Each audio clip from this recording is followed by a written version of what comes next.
কি হতে চাই অনুষ্ঠানে আপনাদের সকলকে স্বাগত জানাই। আমাদের জীবনের কিছু কিছু সময় আসে যা আমাদের জীবনকে চিনতে আরো বিশেষ করে সাহায্য করে। পেছনের দিকে না তাকালে বোধহয় আমরা সামনে ঠিক সেইভাবে এগোতে পারি না। আবার অনেকে বলেন যে পেছন ফিরে তাকালে কিন্তু এর সামনে এগোনো যায় না, সেটাও বিতর্কের বিষয়। কিন্তু আজকে আমরা যে বিষয়টা নিয়ে কথা বলবো সেটা হলো ডেঙ্গুর উৎপাতের ঘটনা গত বছর বর্ষা পড়ার পরই আমরা বুঝতে পেরেছিলাম, এবং তখন দেখেছিলাম যে একটা টেস্ট করলে তারপরে ডেঙ্গি হয়েছে কি না সেটা বুঝে ট্রিটমেন্টে যেতে যেতে পেশেন্টের অবস্থা কিন্তু খুব সঙ্গীন হয়ে যাচ্ছিল। তারপরেই একটা টেস্ট উঠে এলো এবং সেটার মধ্যে দিয়ে আমরা সেই দিন বিকেলের মধ্যেই কনফার্ম হয়ে যাচ্ছিলাম যে পেশেন্টের ডেঙ্গু না ম্যালেরিয়া। সেরকমভাবেই যখন করোনা দেখা দিল তখন আমরা সবাই জানি পিপি কিট, সেই করোনার টেস্ট, দীর্ঘদিন তার জন্য অপেক্ষা, তারপরে চলে এলো কিন্তু আমাদের হাতে হাতে কিট, এবং তার মধ্যে দিয়ে আমরা জানতে পারছিলাম সঙ্গে সঙ্গেই যে করোনা পজিটিভ না নেগেটিভ। প্রত্যন্ত একটা গ্রাম যেখানে ডাক্তারবাবুরা সেভাবে পৌঁছতে পারেন না, একটা ব্রিফকেসের মাধ্যমে সেখানে ব্লাড টেস্ট হয়ে যাচ্ছে প্রায় 40টা। মেডিকেল টেকনোলজি, ঠিক ধরেছেন। কি হতে চাই অনুষ্ঠানে আজকে আমাদের বিষয় হলো মেডিকেল ল্যাব টেকনোলজিতে ক্যারিয়ার। এই বিষয় নিয়ে আলোচনা করার জন্য আমাদের স্টুডিওতে রয়েছেন বিশিষ্ট দুজন মানুষ। আমার একদম টেবিলের ওপাশে রয়েছেন doctor Sathi Chakraborty, associate professor, head of the department life science. আপনাকে স্বাগত জানাই আমাদের অনুষ্ঠানে। এবং আমার পাশে রয়েছেন doctor Arindam Maiti, associate professor, pharmaceuticals technology, JIS university. নমস্কার। আর আপনারা আজকে যারা আমাদের এই অনুষ্ঠান দেখছেন খুব মন দিয়ে দেখবেন, কারণ অনেক কিছু জানার আছে এটা থেকেও যে কেরিয়ার তৈরি করা যায় এবং প্রতিটি মুহূর্তে যে জিনিসের প্রয়োজন হয় আমাদের। কোনো প্রশ্ন থাকলে অবশ্যই আপনারা করতে পারেন এই লাইভ অনুষ্ঠানে 24235222, 24235223 এবং 29712073 এই নম্বরে। অনুষ্ঠান করার আগে, ফোন করার আগে অবশ্যই মিউট করতে ভুলবেন না। এবং এই অনুষ্ঠান আপনারা সরাসরি দেখতে পাচ্ছেন আমাদের ইউটিউব চ্যানেলে। চলে আসি আজকের আলোচনা। ম্যাম, আপনাকে দিয়ে শুরু করছি। আজকে আমাদের যে বিষয়টা মেডিকেল ল্যাব টেকনোলজি, বিষয়টা যদি একটু বুঝিয়ে বলে দেন যে বিষয়টা ঠিক কী। হ্যাঁ, একদম শুরুতে যে প্রসঙ্গ তুমি তুলেছো সেটা তো আমাদের ডেভেলপিং কান্ট্রি, মানে আজকে আমরা যে সমস্ত ভারতের মতো যে জায়গায় আমরা দেখেছি যে প্রত্যেক বছর, মানে এই বর্ষার শুরু থেকে এবং সারা বছর এমন কিছু আমাদের ডিজিজ থাকে যেগুলো বছরের পর বছর কিন্তু ঘুরে ঘুরে আসে, এবং সেখানে আমরা প্রত্যেক বছর দেখি যে পরিষ্কার রাখার ব্যাপার থাকে, অনেক কিছু হাইজেনিক মেনটেন করার থাকে, তবুও কিন্তু আমরা এমন কিছু অসুখে মধ্যে এসে পড়ি যেগুলো আমাদের কিন্তু ভীষণভাবে মৃত্যু ডেকে আনছে। এবং এখানে খুব দরকার যেটা যে আর্লি ডায়াগনোসিস করা। এই আর্লি ডায়াগনোসিস মানে যে আমরা তো শুধু ডাক্তারের কাছে গেলে হবে না, ডাক্তারের কাছে গেলে আমরা নিশ্চয়ই সেটার একটা মেডিসিনস পাবো, মানে সেই আমার যে রোগটা হচ্ছে বা আমার যে অসুখটা হচ্ছে তার একটা ওষুধ আমি পাবো। কিন্তু তার আগে দরকার যে আমার কি হয়েছে সেটা জানা, এবং সেই বিষয়টাই কিন্তু এই মেডিকেল ল্যাবরেটরি টেকনোলজি আমরা যে মানে জায়গাটা নিয়ে আমরা আজকে ডিসকাশনসের বিষয়, যে সেখানেই কিন্তু এটার গুরুত্ব। এবং এই পড়াশোনাটা করলে পরেই কিন্তু তারা সব দিকে, মানে নট ইভেন যে ডেঙ্গু ম্যালেরিয়া শুধু তাই নয়, যে ব্যাকটেরিয়া হোক, ভাইরাস হোক, অ্যাট ইভেন কোনো আমরা দেখতে পাই যে কোনো প্যারাসাইট, পরজীবী যেগুলোকে বলা হয়, তার যদি কোনো এফেক্ট করে আমাদের সমস্ত রকমের যা আমাদের মানে জীবনে যে ধরনের মাইক্রোবস আমাদের অ্যাটাক করতে পারে সারা লাইফ টাইমে, সব কিছুই কিন্তু আমরা একটা ডায়াগনোসিস করতে পারি। এবং সেগুলো বিভিন্ন কিটের মাধ্যমে হয়, বিভিন্ন রকমের টেস্টের মাধ্যমে হয়, ল্যাবরেটরি টেস্টের মাধ্যমে হয়, সেখানে কিছু প্যাথোলজিক্যাল টেস্ট হয়। মানে এই যে আমরা জানি যে ডাক্তারবাবুর কাছে গেলে পরে ডাক্তারবাবু সবসময় কি লিখে দেন যে এই টেস্টগুলো করে আনবেন। এটা কিন্তু একটা রেগুলার প্রসেস, এটা আমরা সকলেই, সে গ্রামে থাকি বা শহরে থাকি, আমরা প্রত্যেকেই জানি। কিন্তু টেস্টগুলো করবার জন্য আমাকে কিন্তু একটা বিশেষ জায়গায় যেতে হয়, যেগুলো আমরা বলি ডায়াগনস্টিক সেন্টার। এই ডায়াগনস্টিক সেন্টারে কিন্তু এই মেডিকেল ল্যাবরেটরি টেকনোলজি যেগুলো আমরা বলছি, যে সমস্ত টেস্টের কথা বলছি, তারা কিন্তু প্রশিক্ষণ পাওয়ার পর এই ধরনের ল্যাবরেটরিজ বা টেকনোলজিগুলো জানে বা এগুলো শেখে, এবং সেটাই কিন্তু মেন উদ্দেশ্য। কারণ ডিজিজ কখনো কমবে না। আজকে প্রত্যেক বছর যেভাবে আমি বললাম মৃত্যু হচ্ছে, যে আজকে ডেঙ্গু, ম্যালেরিয়া, আজকে আমরা দেখতে পাচ্ছি যে নানা রকমের আমাদের মাইক্রোবস অ্যাটাক করছে, কারণ আমাদের ক্লাইমেটিক কন্ডিশনসটাই এরকম, যে আমাদের ডিফারেন্ট টাইপসের যে ফাঙ্গাস হোক, যেগুলো আমাদের ব্যাকটেরিয়া হোক, এত বেশিভাবে অ্যাক্টিভেট করে। এবং বর্ষাকাল, এখন তো বর্ষার মৌসুম চলছে, এবং এই সময় কিন্তু এটার প্রাদুর্ভাব আরও বেশি করে বাড়ে। সুতরাং এই মুহূর্তে মানুষের কাছে কিন্তু পৌঁছে যাওয়ার জন্য সার্ভিস নিয়ে সেখানে কিন্তু মেডিকেল ল্যাবরেটরির প্রশিক্ষণ ভীষণভাবে দরকার। মেডিকেল ল্যাব টেকনোলজি শব্দটা এখন আমরা সবাই জানি, এবং তার কতটা সহযোগিতা এবং সেটা নিয়ে আমাদের চিকিৎসাশাস্ত্র কোথায় এগিয়ে গেছে সেটা আমরা জানি। কিন্তু ইতিহাস ঘাটলে তখন দেখা যায় যে যখন ছিল না, তখন কিন্তু ডাক্তারদের আন্দাজের উপর চিকিৎসা করা হতো। তারপরে যখন এই মেডিকেল ল্যাব বিষয়টা এলো, তখন কিন্তু একটা আন্দোলন তৈরি হয় ডাক্তারদের মধ্যে, এবং তারাই বলেন যে প্রয়োজন নেই। পরবর্তীকালে তারাই কিন্তু মেনে নেন যেটা কতটা প্রয়োজনীয়, এবং আলাদা একটা ইন্ডাস্ট্রি, পড়াশুনো তৈরি হয়ে যায়। স্যার, আপনার কাছে এখানেই প্রশ্ন যে অ্যালায়েন্স হেলথ সায়েন্স কোর্স এর প্রয়োজনীয়তাটা কোথায়? প্রথমেই বলি যে আফটার কোভিড আমরা কিন্তু আমাদের শরীর সম্বন্ধে সচেতনতাটা আরও বাড়িয়েছি। এর আগে হয়তো আমাদের ছিল, কিন্তু এতটা ছিল না, কারণ প্যান্ডেমিক হওয়ার পর আমরা বুঝতে শিখেছি যে আমাদের ইমিউনিটিটা কেন দরকার। তো সেইখানেই কিন্তু অ্যালাইড হেলথ সায়েন্সের একটা মেজর ইম্পর্টেন্স আছে। এবং এখানে অ্যালাইড হেলথ সায়েন্স বলতে আমাদের সেন্টার হচ্ছে অবশ্যই ডাক্তারবাবুরা আছে, কিন্তু তার সাথে সার্কেলভাবে আছে কিন্তু আমাদের ফার্মাসিস্ট, নার্সিং স্টাফ এবং সমস্ত প্যারামেডিক্যাল কোর্স যেগুলো আছে তাদের যারা কাজ করেন তারা। এবং এখানে প্যারামেডিক্যাল কোর্সের মধ্যে বিএমএলটি কিন্তু একটা খুব ইম্পর্টেন্ট পার্ট, যারা কিনা এই আমাদের যে মেডিকেল হেলথ সায়েন্সের একটা মেজর কন্ট্রিবিউশনের ক্ষেত্রে কিন্তু তারা কাজ করছে। এবং তাদের একটা কিন্তু মেজর রোল আছে ফর যে ডিটেকশান বা ডায়াগনোসিস যেটা আমরা বলছি, তারা কিন্তু এই পার্টটা খুব মেজর কন্ট্রিবিউট করছেন। এবং তাদের ডিটেকশান টেকনিকটা যদি তারা প্রপারলি করেন, তারপরেই কিন্তু ডাক্তারবাবু তার রিলেটেড মেডিসিন দিচ্ছেন, এবং তার রিলেটেড মেডিসিনের পরে খেয়েই কিন্তু আমরা ভালো হচ্ছি। ঠিক, তো সেই কারণে এদের ইম্পর্টেন্সটা কিন্তু অনেক বেশি। এই যে সায়েন্স বা কোর্স, এর তো গুরুত্বটা আমরা বুঝতে পারছি। যারা শিখছেন তাদের পড়তে এসে তাদের কিভাবে পড়ানো হচ্ছে, তাদের রোলটা কি? হ্যাঁ, এইখানে কিন্তু বেসিক্যালি যে মেডিকেল ল্যাবরেটরি টেকনোলজি, এখানে আমরা ব্যাচেলার্স ডিগ্রি মেডিকেল ল্যাবরেটরি টেকনোলজিতে দেখছি, আর অবশ্যই মাস্টার্স ডিগ্রি অফ এমএমএলটি যেটা আমরা বলছি, এমএসসি মেডিকেল ল্যাবরেটরি টেকনোলজি। মানে মাস্টার্স ডিগ্রি মানে তাকে আমরা আরও বেশি প্রশিক্ষিত এবং তার আরও স্পেশালাইজেশনস। এবং এখনও পর্যন্ত বলতে পারি যে ভারতবর্ষ তথা পশ্চিমবঙ্গ সমস্ত জায়গায় কিন্তু masters of medical laboratory technology করা আছে, এরকম প্রশিক্ষণ পাওয়া খুব কম আছে। মানে এইরকম ক্যান্ডিডেটস বা স্টুডেন্টস বা সেই ধরনের প্রশিক্ষিত কোনো স্কিলস, ম্যান পাওয়ার এখনো পর্যন্ত কিন্তু ইন্ডাস্ট্রির কাছে খুব কম আছে। সুতরাং যেখানে যে বিষয়টা দরকার, যে এই যে ব্যাচেলার্স যখন একটি স্টুডেন্টস করতে আসছে, তাকে কিন্তু আমাদের যে নতুন এডুকেশন পলিসি, যেটা এনইপির যেটা আমরা দেখছি, যে সেখানে কিন্তু আমরা এবছর থেকে 4 ইয়ার্স একটা কোর্স মডিউলের মধ্যে আমরা আসছি। এবং এখানে শুধু যে সে কোর সাবজেক্ট, মানে যেখানে আমরা বলছি যে কোর সাবজেক্টের মধ্যে একটা মেডিকেল ল্যাবরেটরি টেকনোলজি মানেই কিন্তু এটা ডক্টরসদেরকে অ্যাসোসিয়েট করা, মানে তাকে ডাক্তারি ল্যাঙ্গুয়েজ বুঝতে হবে এবং সেখান থেকে মানে অ্যানাটমি, ফিজিওলজি এই পার্টটা মানে একটা বডি সিস্টেমটাকে বোঝাটা ভীষণভাবে দরকার। মানে মেজরলি চাপ দেওয়া হয় যে জায়গাটা, মানে যে জায়গাটা নিয়ে ভীষণভাবে পড়াশোনা করতে বলা হয় যে তোমাকে একটা বডির অ্যানাটমিটা খুব ভালো বুঝতে হবে, যে কোথায় তোমার কিডনি আছে, কোথায় তোমার হার্ট আছে, সেটা কিভাবে ফাংশনস করছে, তার স্ট্রাকচারটা কি, কিভাবে আছে, এটা নিয়ে কিন্তু ভীষণ ইন্টারেস্ট থাকতে হবে।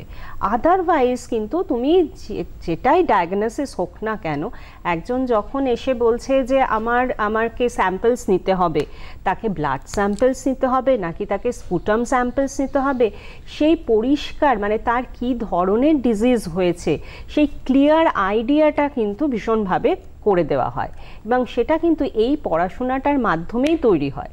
এবং শুধু অ্যানাটমি, ফিজিওলজি না, এর সাথে এখন যে মডার্ন যে সাবজেক্টসগুলো এসছে, ডায়াগনস্টিক টুলস, যেগুলো হচ্ছে আমাদের মলিকিউলার ডায়াগনস্টিক টুলস, যেটা তুমি একটু আগেই বলছিলে যে আমরা বিভিন্ন ধরনের কিট ইউজ করি, এখানে কিন্তু কিট বেসড কাজ আমরা বিভিন্ন, আজকে কারোর যদি যে কোনো ডেঙ্গু হচ্ছে, কারোর যদি HIV হয়, কারোর যদি আমরা দেখতে পাই যে করোনা হয়েছে, আমরা কিন্তু খুব তৎক্ষণাৎ এই ধরনের রেজাল্টগুলো করে দিতে পারছি। আগেকার দিনে কিন্তু এই টেস্ট করতে গেলে আমাকে স্যাম্পলস কোনো একটা হয়তো পার্টিকুলার ল্যাবই সেই কাজটা করতো, কিন্তু এখন সেই ব্যাপারটা নয়।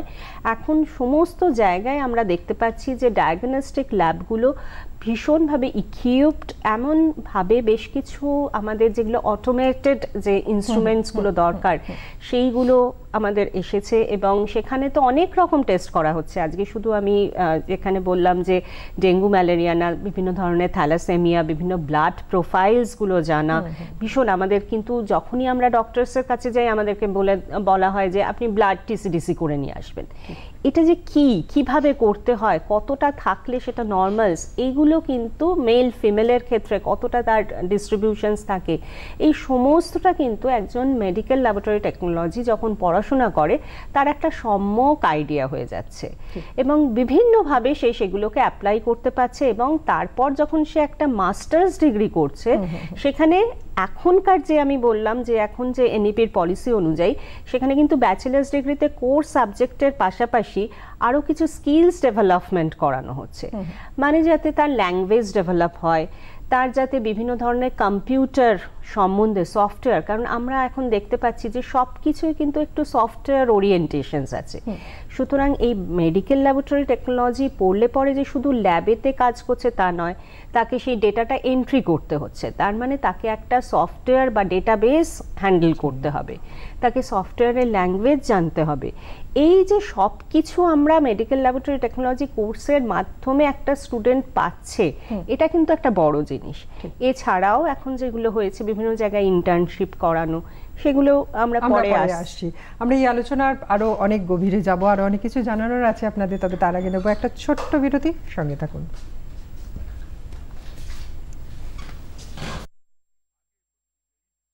টেকনোলজিতে কেরিয়ার এই বিষয় নিয়ে আমরা আজকে আলোচনা করছি। বিরতিতে যাওয়ার আগে বেশ খানিকটা আপনাদের জানিয়েছি, আর এই বিষয় সংক্রান্ত কোনো প্রশ্ন থাকলে আপনারা সরাসরি ফোন করতে পারেন 033-2971-2073 এবং 2075 এই নম্বরে।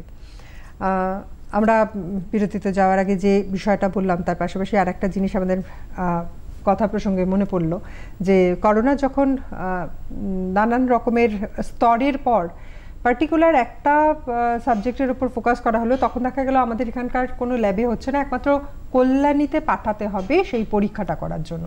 তার মানে WHO থেকে যে অসুখগুলো প্রেডিক্ট করা হয় এই সময় এটা আসতে পারে, যেমন মাঙ্কি পক্সের আগে আমাদের জানানো হয়েছিল। তাহলে কি সেই যে টেকনোলজিস্ট যারা তৈরি হচ্ছেন, যারা কাজ করবেন, আপনাদের কোর্সগুলো কি সেইভাবে চেঞ্জ হয়? স্যার কি বলবেন?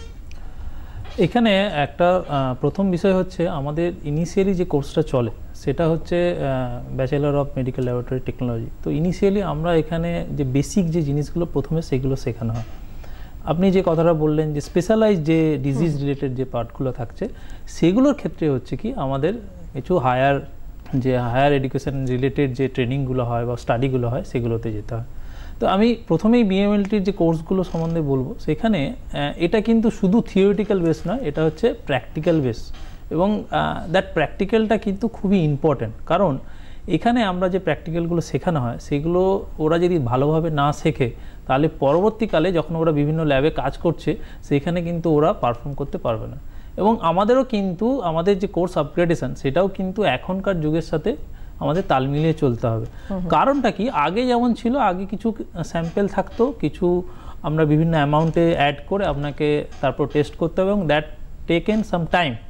এখন হয়ে গেছে কিট বেস, এবং কিটটা কীভাবে রান করতে হবে, কীভাবে ওটাকে ফাংশন করতে হবে, সেটা কিন্তু খুব ইম্পর্টেন্ট। এবং তার জন্য আপনাকে থিওরিটিক্যাল নলেজ লাগবে, আপনার প্র্যাকটিক্যাল নলেজ লাগবে, তার সাথে সাথে আপনার টেকনিক্সটা জানতে হবে, এবং ইনস্ট্রুমেন্ট যে পার্টগুলো আছে সেগুলো ভালো করে শিখতে হবে, এবং তার সাথে কম্পিউটার রিলেটেড যে নলেজগুলো সেগুলোও লাগবে। কারণ কীভাবে আমরা সেটাকে অ্যানালাইসিস করব, তার ইন্টারপ্রিট করব, তার রেজাল্টটা কী আসবে।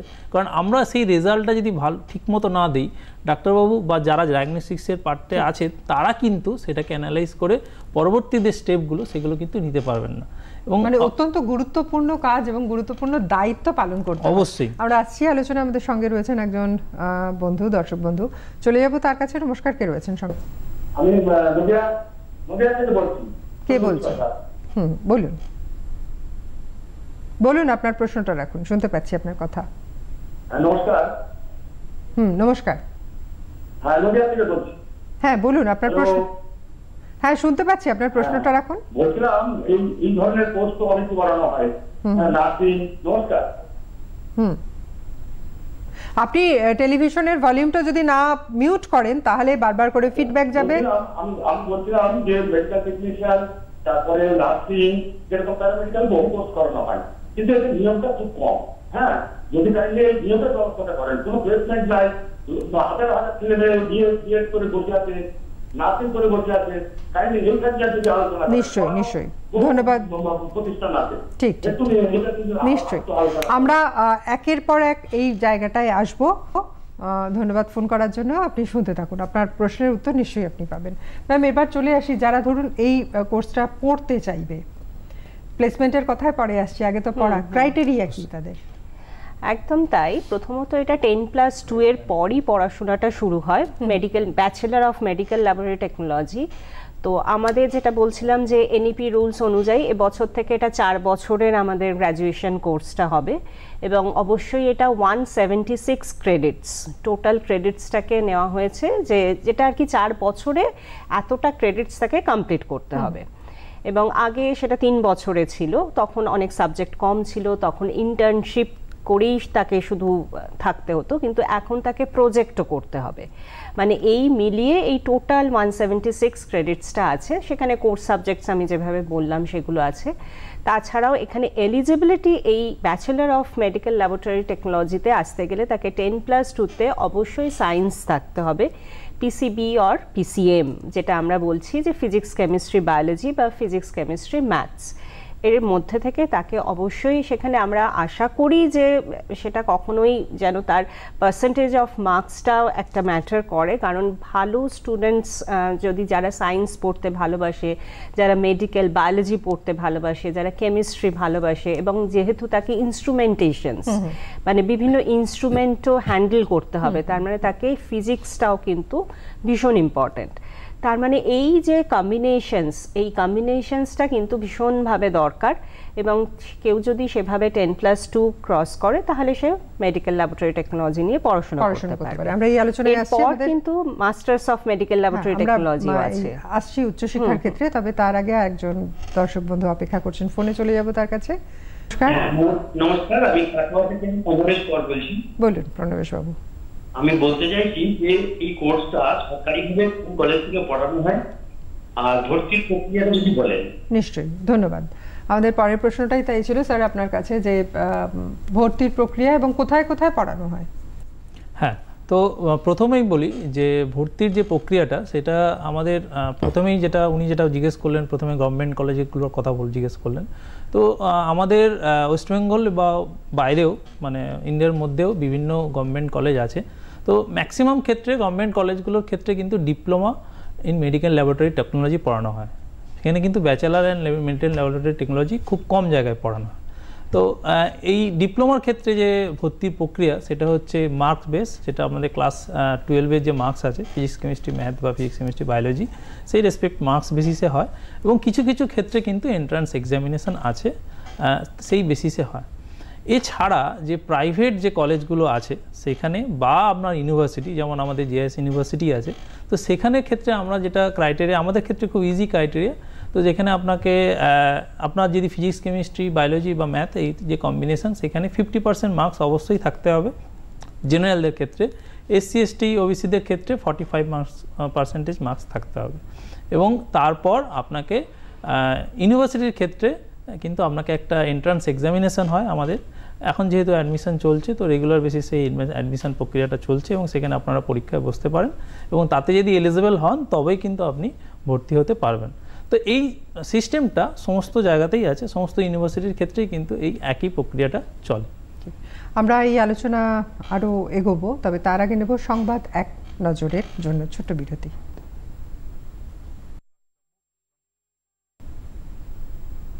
মেডিকেল ল্যাব টেকনোলজিতে কেরিয়ার, এই বিষয় নিয়ে আজকে আমরা আলোচনা করছি কি হতে চাই অনুষ্ঠানে। বিরতিতে যাওয়ার আগে যে আলোচনা হয়েছে তারপর থেকে আমরা এগোচ্ছি। ম্যাম, আপনার কাছে প্রশ্ন রাখবো যে পড়াশুনো কিভাবে প্রস্তুতি নিতে হবে, ক্লাস 12-এর পর ক বছরের কোর্স, উচ্চশিক্ষার একটা ব্যাপার আছে, সব আমরা শুনলাম।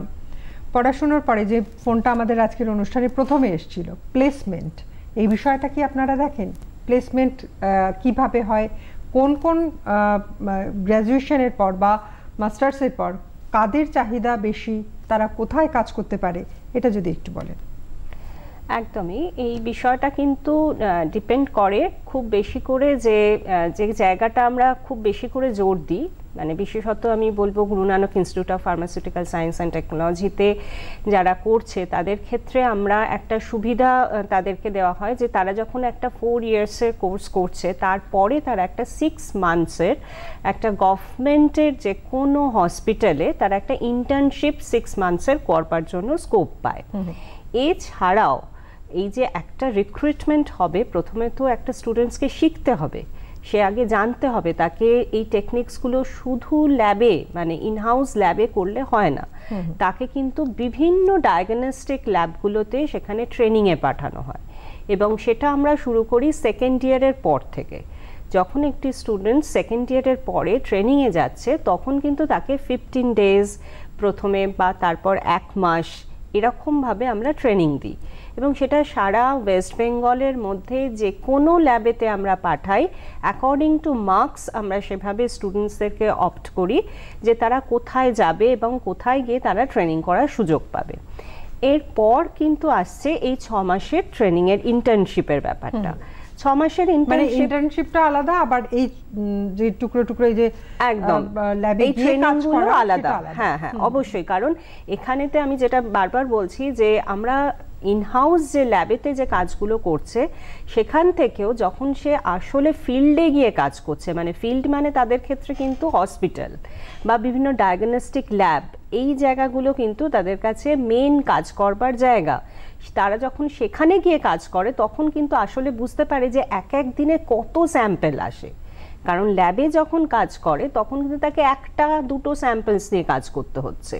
যখন একটা গিয়ে ডায়াগনস্টিক ল্যাবে কাজ করে তখন ভলিউম অফ ওয়ার্ক কত বেশি থাকে, এবং সেগুলো কিভাবে সেগ্রিগেশনস করা হয়, কিভাবে সেই ডেটাগুলোকে আলাদাভাবে ম্যানেজ করা হয়, কিভাবে বিভিন্ন ডিভিশনসের রেজাল্ট অ্যাকুমুলেট করা হয়, মানে এই ডেটা অ্যাকুইজিশনস করা, এই সমস্ত কিছু, মানে একটা শুধু মেডিকেল ল্যাবরেটরি টেকনোলজির ক্ষেত্রে কিন্তু শুধু যে আমি টেস্ট করলাম এটুকুই আমার কাজ তা নয়, কিন্তু এখনকার দিনে হচ্ছে সেটাকে ইন্টারপ্রিট করা, সেটাকে অ্যানালিসিস করা এবং সেটাকে প্রপার ডকুমেন্টেশনস করা, কারণ যে ডকুমেন্টেশনসে আমি করব সেটাই কিন্তু আলটিমেটলি আমার ফাইনাল রেজাল্টস, এবং সেটাই কিন্তু তার উপর বেস করে একজন ডক্টরস সেখানেতে তাকে ডায়াগনোসিস, একজন পেশেন্টকে ডায়াগনোসিস করছে, মানে এটা কতটা ইম্পর্টেন্ট। ঠিক এই জায়গাটায় আসছি ম্যাম, আমাদের একজন দর্শক বন্ধু অপেক্ষা করে রয়েছেন, তাকে স্বাগত জানাই। নমস্কার।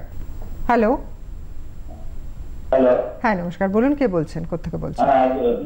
Good evening everybody. Good evening. আমি একটু ডক্টর ম্যাডামকে জানতে চাইছিলাম যে ম্যাডাম ম্যাডাম যে এমএসসি করার পর, এমএসসি ল্যাবরেটরি টেকনোলজি করার পর তারা কি রিপোর্টে সই করার অধিকার পাবে? কেননা এখনো পর্যন্ত যারা পিএইচডি করেছে তারা সই করার অধিকার পায়, সই করে শুধু রিপোর্টে আর কি, সই করেন শুধু ডাক্তারবাবুরা, ডাক্তারবাবুদের অথরিটিটা, কিন্তু এরা টেকনিশিয়ানরা পায় না, টেকনিশিয়ানরা পায় না। আমি নিজে টেকনিশিয়ান সেন্ট্রাল গভর্নমেন্টে, সেই হিসেবে আমি জানতে চাইছি ওনার কাছে। আর এমএসসি কথা ম্যাডাম বলছিলেন, কিন্তু সেই সময় এখানে এমএসসি হতো না, এখন তো চণ্ডীগড়েই হতো। তো চণ্ডীগড় যাওয়া সম্ভব ছিল না বলেই বোধহয় এখানে সংখ্যাটা কম, মানে এমএসসি পাওয়াটা, এমএসসি টেকনোলজি পাওয়াটা। এই ব্যাপারে যদি একটু আলোচনা করেন। আর একটা ব্যাপার যে আর্টিফিশিয়াল ইন্টেলিজেন্স আসছে, এটা কতটা হ্যাম্পার করবে এই ল্যাবরেটরি টেকনোলজি ব্যাপারটাকে? বেশ, ধন্যবাদ ফোন করার জন্য। খুব ইম্পর্টেন্ট তিনটে পয়েন্ট, ভীষণ ভীষণ প্রয়োজনীয়। যে জায়গাটা প্রথমেই বলি যে এই masters of medical laboratory technology করা, আমি কিন্তু প্রথমেই বলেছিলাম যে এই ধরনের কোনো স্টুডেন্টস খুব কম, মানে একমাত্র এই এখনো পর্যন্ত আমরা দেখেছি মাকাউটের আন্ডারে, আমাদের মাকাউট যেটা স্টেট ইউনিভার্সিটি, তার আন্ডারে আমাদের Guru Nanak institute of pharmaceutical science and টেকনোলজিতে 30 সিটস নিয়ে আমাদের আছে। এবং তারপর আমরা বিভিন্ন জায়গায় দেখেছি যে মেডিকেল ল্যাবরেটরি টেকনোলজিতে যখন ব্যাচেলার্স করা, তারপরে মাস্টার্স করা স্টুডেন্টস ইজ ভেরি লেস। সুতরাং সেখানেই কিন্তু প্রবলেম হচ্ছে যে এই যে আপনি যখনই বলছেন যে কোনো জায়গায় সাইনিং করা, সুতরাং সাইনিংয়ের অথরিটি যদি শুধু মাস্টার্স অফ মেডিকেল ল্যাবরেটরি টেকনোলজিকে দেওয়া হয়, তাহলে কিন্তু সব ল্যাবে সেই ধরনের স্কিলফুল ম্যান পাওয়ার্স আমরা এখনও সাপ্লাই করতে পারিনি। কিন্তু masters of medical laboratory technology সেই অথরিটি পাওয়া যায়, কারণ মাস্টার্স অফ আমরা দেখেছি যে এমএসসি বায়োকেমিস্ট এবং সমস্ত জায়গায় কিন্তু সেই জায়গাটা আসছে। এবং শুধু সেখানেও থামলে হবে না, আমাদের যে জায়গাটা, যে এই ডিভিশনসটাকে যদি আরও বেশি করে ফ্লারিশ করতে হয়, তাহলে কিন্তু এখানে পিএইচডি পর্যন্ত আসতে হবে, ডক্টরেট ডিগ্রি করা। Doctorate in medical laboratory technology উচ্চ শিক্ষায় এখনো পর্যন্ত প্রায় নেই এইরকম ক্যান্ডিডেটস। সুতরাং এই জায়গাটা আসলে তবেই কিন্তু এই যে আমরা বলছি যে কোনো জায়গায় সাইনিং অথরিটি, সেটা আরো বেশি করে এস্টাবলিশ হবে যত বেশি ম্যান পাওয়ার্স পাওয়া যাবে।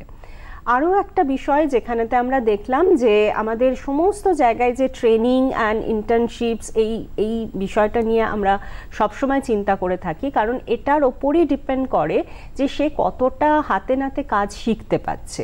এবং এই কাজ শিখলে তবেই কিন্তু আজকে সমস্ত জায়গায় যে জব পাওয়ার পোটেনশিয়াল, যে স্কিলফুল ম্যান পাওয়ার্স তৈরি করা, সেটা তবেই সম্ভব হবে। এবং সেখানেতে অবশ্যই এটা আশা করা যাচ্ছে যে মাস্টার্স অফ মেডিকেল ল্যাবরেটরি টেকনোলজির পরে কিন্তু এই প্রশিক্ষণ পাওয়াটা অনেক বেশি হয় এবং তারা অনেক বেশি শিখতে পারছে।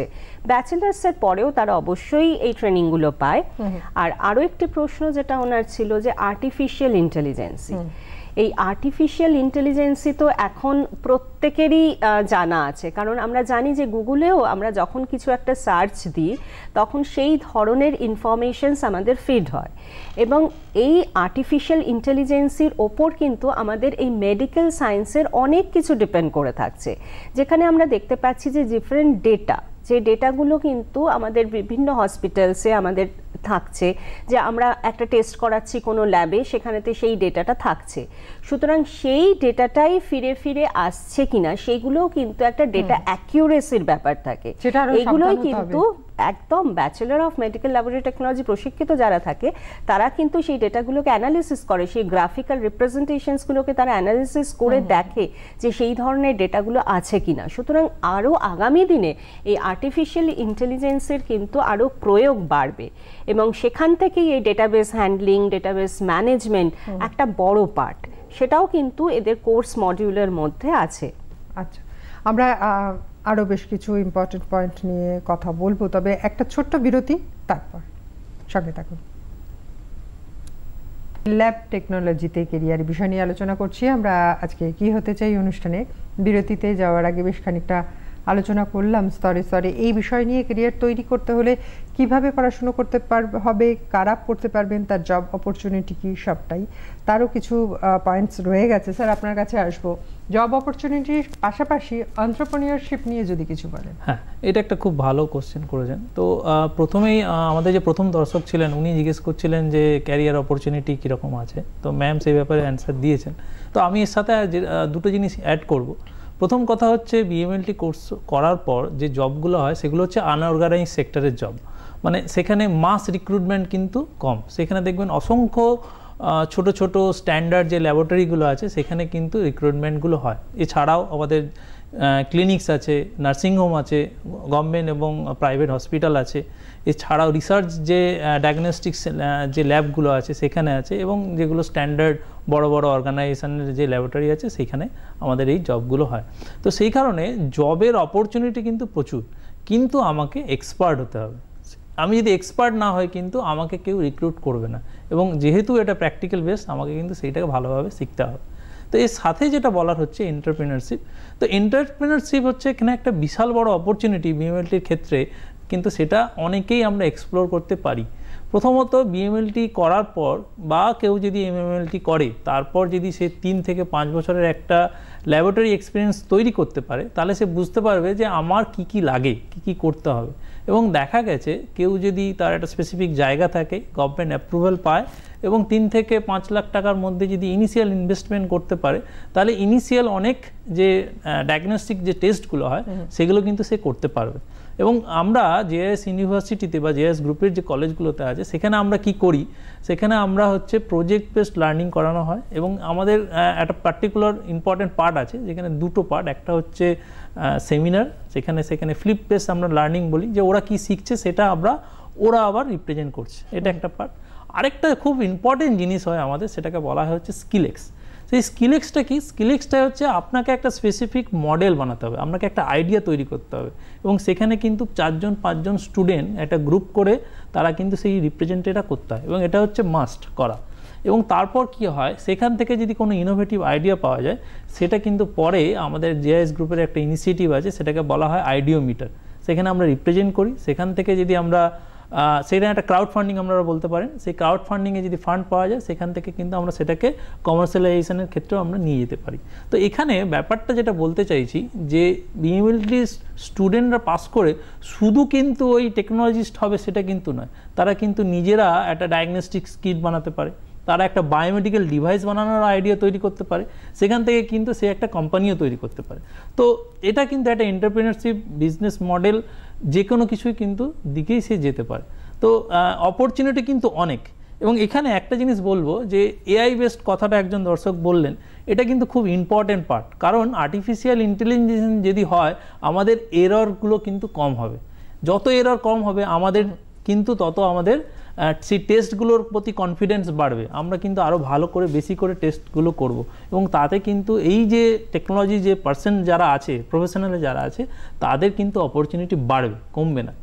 এটা হচ্ছে মেজর জায়গা। ম্যাম, আপনার কাছে একটু মানে কোর্সের পরে আর একটা, যারা পড়াশুনো করে বিভিন্ন ল্যাবে গিয়ে জয়েন করছে, কিছু ক্রুশিয়াল আমাদের জীবনে সময় আসে যে সময়টা আমাদের খুব ডিপেন্ড করতে হয় এই টেস্টের উপর, যে বাড়িতে থাকবে নাকি হসপিটালাইজেশন করানো উচিত। বিশেষ করে যেহেতু বর্ষাকাল, আমরা ডেঙ্গু গত বছরে দেখেছি, এবছরেও তো বর্ষার পরপরই তো শুরু হতে যায়। এক্ষেত্রে দেখা যায় যে ল্যাবে কিছু টেস্ট হয় ম্যানুয়াল, কিছু মেশিনে করানো হয়। তো আপনাদের কোর্সের মধ্যে কি এই দুটোই শেখানো হয়? একদমই তাই। মানে এখানে আমি প্রথমেই বললাম যে এখানে কিন্তু বেশ কিছু টেস্ট, বেশ কিছু পড়াশোনা আছে, যেটা আমরা যেমন বায়োকেমিস্ট্রি, মানে আমি জাস্ট এটার লিংক ধরে বলে নিই একটু, যে আমরা অনেক সময় দেখি যে প্লেটলেটের ক্ষেত্রে মেশিনে করলে সেটা দেখাচ্ছে অনেক কম, কিন্তু ম্যানুয়ালি ক্ষেত্রে বেশি। এটা যদি একটু ধরে আপনি পুরো বিষয়টা বুঝিয়ে দেন। হ্যাঁ, এখানে বেশ কিছু যে জায়গাটা প্রথমেই লক্ষ্য রাখতে হবে যে ইউনিটটা কি দেওয়া হচ্ছে, মানে সেটা আমি মেশিনে করছি বা সেটা ম্যানুয়ালি করছি। এখানে কিন্তু বেশ কিছু জায়গায় মেশিনের করলে মেশিনের যে প্যারামিটার্স থাকে সেই মতো ইউনিটটাকে কিন্তু আমাদের দেখে নিতে হয়, যে কোন ইউনিটে, যেমন আমরা খুব একটা কমন আমরা দেখেছি যে সি রিঅ্যাক্টিভ প্রোটিন এই করোনার সময় বা বিভিন্ন সময়, এটার কিন্তু ইউনিট ওয়াইজ কিন্তু এটা ডিফারেন্ট সময় আমরা দেখেছি তার ভ্যালুটা ডিফারেন্ট থাকে। এই জায়গাটা কিন্তু মানে সাধারণ মানুষের ক্ষেত্রে, কিন্তু যারা পড়াশোনা করছে তারা তো এই বিষয়গুলো অবশ্যই জানছে, কারণ তারা এই প্যাথোলজিক্যাল টেস্টটা করবার আগে বা যে কোনো বায়োকেমিক্যাল টেস্টটা করবার আগে তার একটা প্রোটোকল থাকে। সেই প্রোটোকল অনুযায়ী যে কোন টেস্টটাকে তাকে কিট বেস্ট করতে হবে, কোনটা কোন মেশিনে করতে হবে, কোনটা HPLC করতে হবে, এটা কিন্তু ডিফাইন্ড থাকে। সেখানে কোনো রকমভাবে চেঞ্জেস করার তার কোনো স্কোপ থাকে না। সুতরাং সেই জায়গাটা কোনো রকমভাবে তার কাছে কোনো প্রবলেম বা কনফিউশন ক্রিয়েট করে না, কারণ ইট ইজ ফিক্সড। আমরা বেশ কিছু টেস্ট থাকে যেটা আমাকে, এই যে এতক্ষণ আমরা যেটা বলছিলাম যে প্লেটলেটটাকে কিন্তু আমাকে কাউন্ট করতে, ওটা কিন্তু কিটে আমি পাবো না, কিন্তু আমাকে ডেঙ্গুর যে টেস্টটা করতে হচ্ছে সেটা কিন্তু আমাকে কিটে করতে হচ্ছে।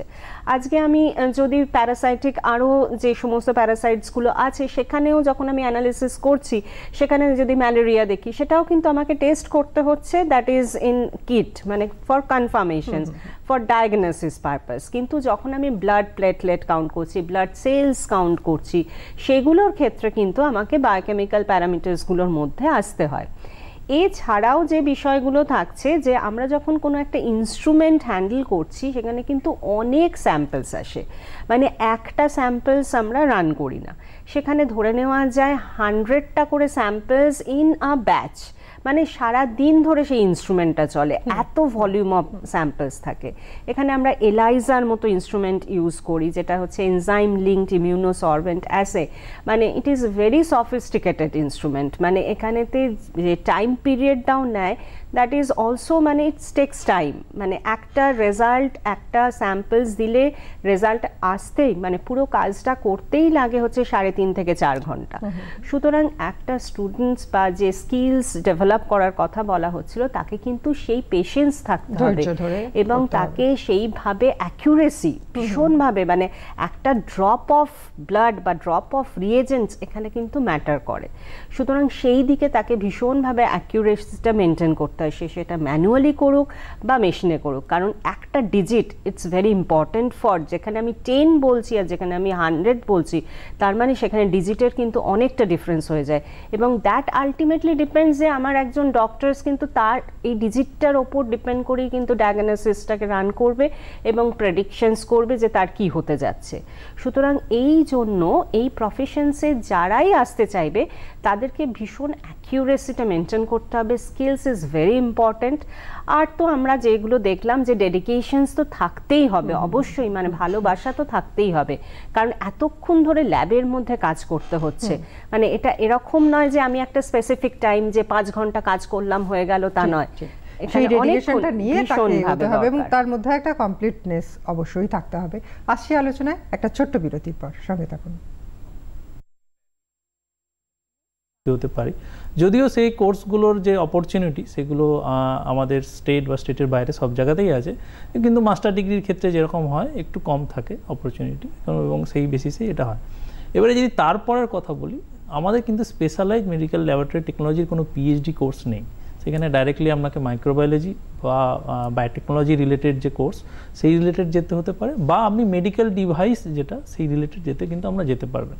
কারণ মেডিকেল ডিভাইস হচ্ছে এমন একটা পার্ট, বা মাইক্রোবায়োলজি হচ্ছে এমন একটা পার্ট, সেটা কিন্তু আমার বিএমএলটি কোর্সের বা ল্যাবরেটরিতে যে ধরনের কাজগুলো হয় তার একটা ইন্টিগ্রেটেড পার্ট। এবং আস্তে আস্তে এই কোর্সের যে ম্যানফোর্স যদি বাড়ে, একটু আগে দর্শক বললেন যে আমরা সাইনিং অথরিটি পাবো কিনা, তো সেখানে যদি হায়ার আমাদের যে গভর্নমেন্ট রেগুলেটরি অথরিটি ভাবেন যে শুধু সব কিছু কেন ডাক্তারের উপরে থাকবে, এই আমরা যারা স্পেশালাইজ তৈরি করছি তাদের উপরেও দেবো, সেইটা কিন্তু আস্তে আস্তে আসতে পারে, এবং এটার কিন্তু একটা হিউজ অপরচুনিটি আছে। এবং আরেকটা জিনিস আমি এখানে বলবো যে বিএমএলটি কোর্স করার পর মাস্টার ডিগ্রি করলে তারা কিন্তু টিচিং অপশানেও আসতে পারে, কারণ আমরা জানি যে প্রচুর অনেক কলেজ আছে, অনেক জায়গায় আমরা পড়াশোনা করানো হয়, তো যখনই এই হবে তখন এই টিচিং পার্টেও তারা থাকতে পারবে, কারণ মাস্টার ডিগ্রি ছাড়া কিন্তু তারা টিচিংয়ে আসতে পারছে না। তার সাথে সাথেও কিন্তু পিএইচডি করলেও কিন্তু সেই অপরচুনিটিগুলো বাড়বে। তো employment part as well as আমি যদি হায়ার এডুকেশনের কথা বলি, সেটাও কিন্তু এটা করতে পারে তারা। ঠিক ম্যাম, আমরা অনেকটা সময় পেরিয়ে এসেছি, তো যারা নতুন ফ্রেশার্স পড়তে চাইবে, যারা অনেকেরই এবার এইচএস হয়ে গেছে পড়তে আসছে, তাদের জন্য আপনি কি বলবেন? অবশ্যই আমি বলবো যে মেডিকেল ল্যাবরেটরি টেকনোলজিতে যারাই আসতে চাইছো তারা যেন এই প্রফেশনেই আসবো এরকম একটা ডেডিকেশনস নিয়ে বা ডিটারমিনেশনস নিয়ে তাকে আসতে হবে।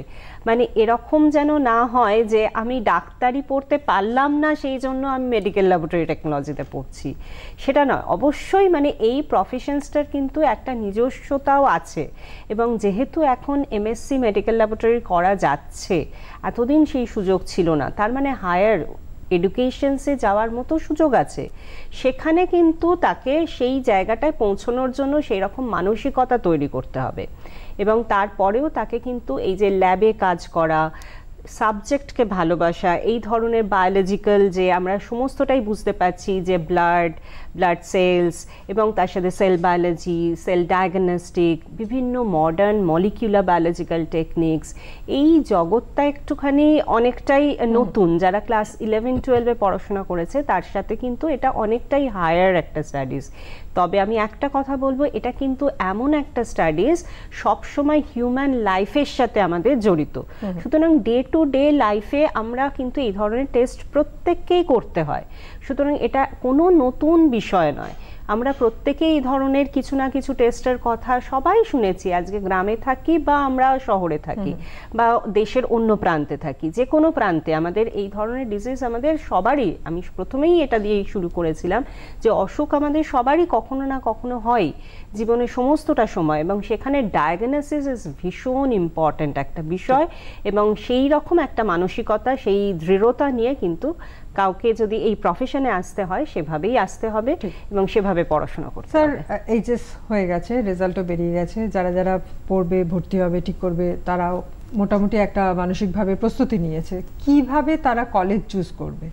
হ্যাঁ, এটা খুব ইম্পর্টেন্ট জিনিস। তো প্রথমেই যেটা বলবো, ম্যামের কথার কন্টিনিউশনে বলবো যে কোনো সাবজেক্ট পড়তে গেলে কিন্তু সেই সম্বন্ধে জানতে হবে এবং তাকে কিন্তু ভালোবাসতে হবে।